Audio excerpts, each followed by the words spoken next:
Geek Protagonist. I'm probably gonna release this Monday morning. I've tried to shoot it from the car, and right after I saw the movie, which was on Saturday, and then I like every time I tried to shoot this video, I did it like 4 or 5 times. Somebody called me, like in the middle of shooting it. So this is like take number 5. So the Ninja Turtles Mutant Mayhem movie. First, I'm going to actually talk about a couple things in the movie, kind of go over if it is spoiler, it's extremely light, but I actually should be able to avoid spoilers. Also, too, I'm going to be trying to do my set of turtle videos, like I've talked about, going through and reviewing all of the series and all of the movies. Not going to be too long. So, this one is my first of several now. That's going to be happening over the course of the next couple weeks. This movie, for one, the origin story outside of the ooze is very different than any other origin story we have seen of the Ninja Turtles that I can think of.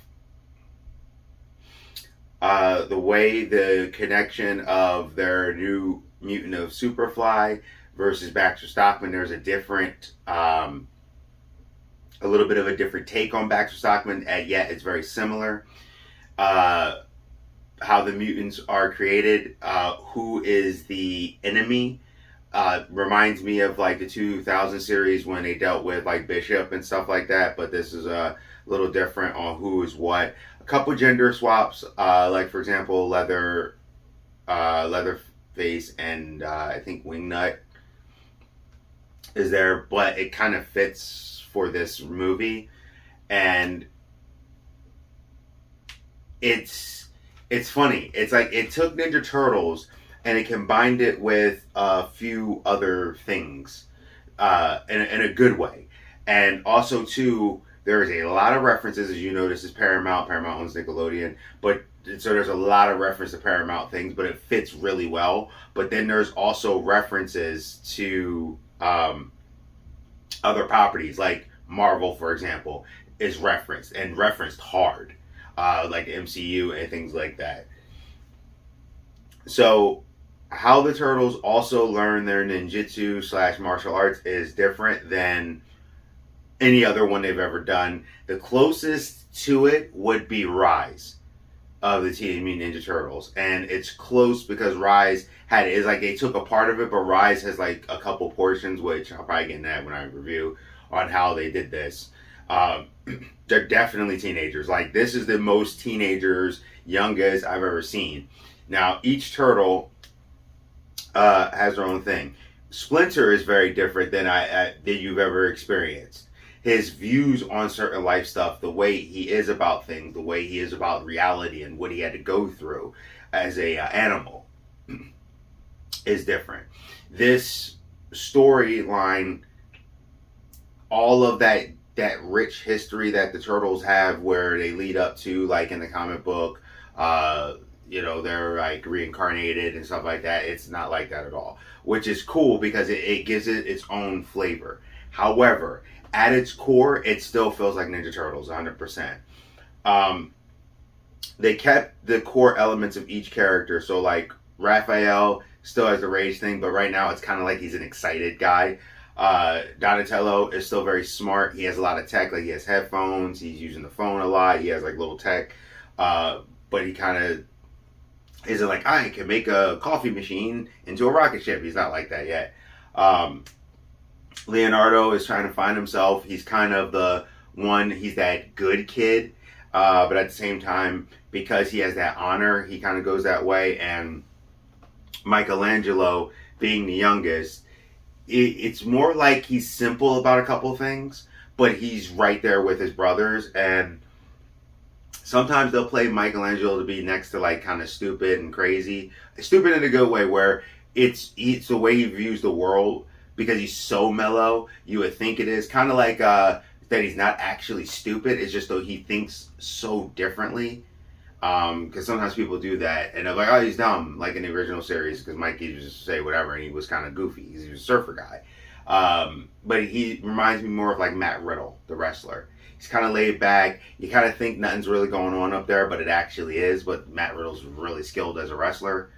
Um, the Turtles have a very close connection. They do watch stuff, and it's funny because they do reference previous Turtle properties. And what I thought was cool, they reference shows too. Like and they're quick references. And if you are a hardcore Turtle fan or a pretty good Turtle fan, you'll pick up on it. Like there's something from Secret of the Ooze. There's something that was referenced from the Michael Bay one, actually, dealing, and I'll just say dealing specifically with basketball, which was cool, and them talking about like acceptance and things like that, and they actually touch on previous Turtles, which every Turtle does.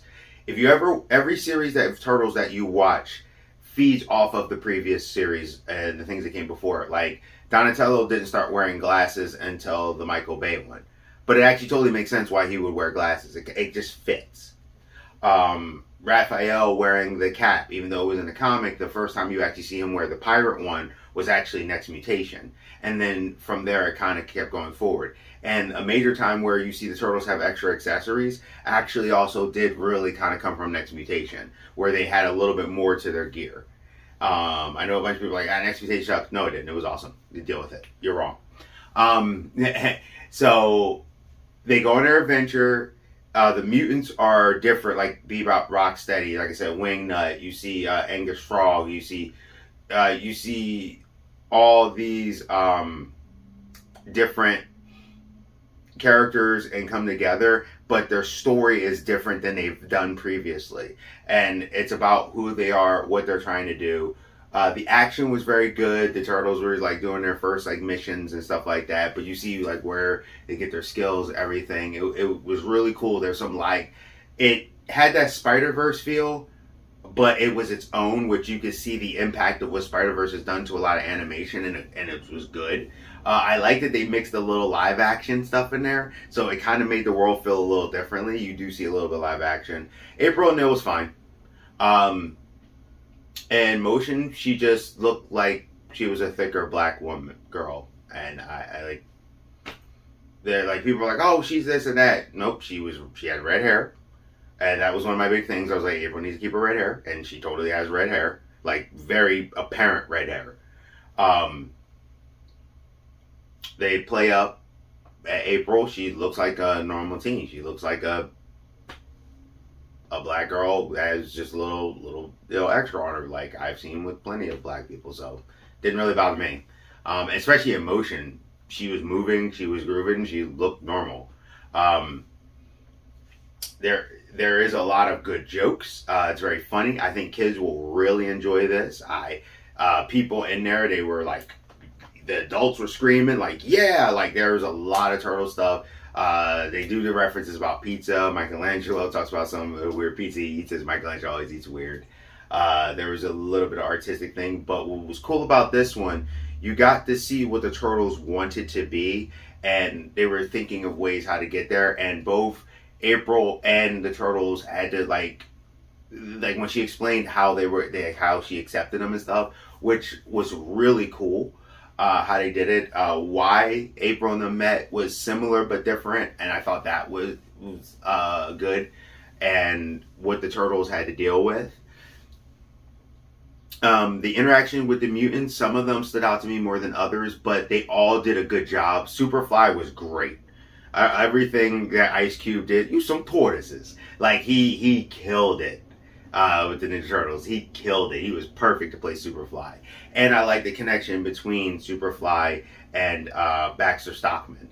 There was a interesting connection that I've never seen Baxter in this position before, and why the mutants are and who they are. Mondo Gecko definitely stood out, and I think a lot of people didn't realize, but I did. If you look at the group of mutants, which I was wondering what they were going to do. Several of them are basically the Mighty Mutanimals, and then you have like Bebop, Rocksteady in there. Then you got a couple people like Wayne. Like they kind of took a little bit from each thing and said, okay, we're going to do these mutants. They're kind of a little bit popular. We're going to rework them. What happens with the mutants, who they are, the mission to Superfly, how everything comes together, is really big and epic. And the Turtles and April and Splinter all actually learn some valuable lessons, and you actually see character growth in each and every single one of the characters. Even like the mutants, you see character growth, and I'm like, wow. And the main villain, like Superfly is the villain, but there's an overarching villain that we haven't seen be a villain, like per se. And they even played up with one of the characters, what's his name, Utrom, and there's curiosity to it, which I think they're going to lean more on just the name being weird, so it stands out to kind of reference previous series with Utroms. But I don't think they're going to go that way per se, at least not yet. They're going. There is a mid credit, so you'll see like a lot of stuff. And there's actually a long mid credit, a good one though. Like it tells you where the turtles are. It tells you what's going to happen next. Once you get to that final moment, which you'll know because everyone will go, oh, and they do, like they say, this is happening. Utrom goes, this is what we need now. That's when you can leave if you want to leave. I'm trying to think, is there anything else? Action was good. It's definitely very comedy leaning, kind of like Rise, which it makes sense. This Turtles, where they're at the end, isn't. These Turtles are in a different place than any other Turtles ever been. And it's actually an interesting take. So I'm now very curious about the series, because the Rise one had it where there was some slice of life stuff there, because the Turtles were doing their missions, but they were also just kind of hanging and doing other stuff. This is similar, but it takes it to another level. It really does. To a place that we've never seen the Turtles be that I can think of.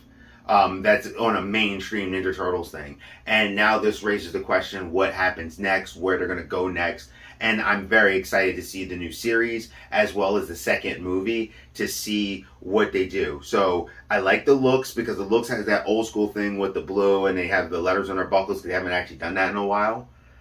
Usually it's like a symbol, like Rise had their symbols. So that was cool. It had an old school feel, but it also felt a little bit like the 2000 series. Like, it took all these things, but they felt like teenagers, and they felt like boys trying to figure out their lives and stuff, and there was real peril there, and there was these like amazing scenes of, like, you know, New York, and let's go this, and I love when, for some reason, I love when movies have New York depicted certain ways, and it really fits, and it's funny, and the Turtles were hilarious when they were trying to do stuff. And yes, I will say this, and this is a very light spoiler. One of the Turtles has a crush on April, and before anyone goes, I felt weird, it happens almost in every series. The 2012, because people are like, it's just so weird. Well, the 2012 series, it happened. The original cartoon, it happened. They all kind of looked at April like, whoa. The movie, it happened where they kind of had a little crush on April. It's always happened where a turtle or two or all of them have like some kind of crush on April, because they've only ever seen humans. So what are they going to be attracted to? So it just kind of happens that way. It's a different turtle this time, but that is not weird when it's happened in multiple series. So when people sit there and go, it's weird, I kind of look at them and go, are you an actual turtle fan? Did you pay attention to the previous Turtles you watched? Because a lot of times the Turtles, either the Turtles or a turtle ends up having a thing for April. And the other one, I think Michelangelo and the Bay one had a thing for April. So that's kind of common, so get over that. All in all, I say, by the end of the movie, I literally had a smile on my face. I seen adults cheering on things, like literally, like, yeah. Kids were laughing, kids were engaged, even though you take kids to movies, sometimes they had to go to the bathroom, which was funny. I was in the back, and they were rushing to get back, which just says a lot. So all in all, I say this movie blew my mind.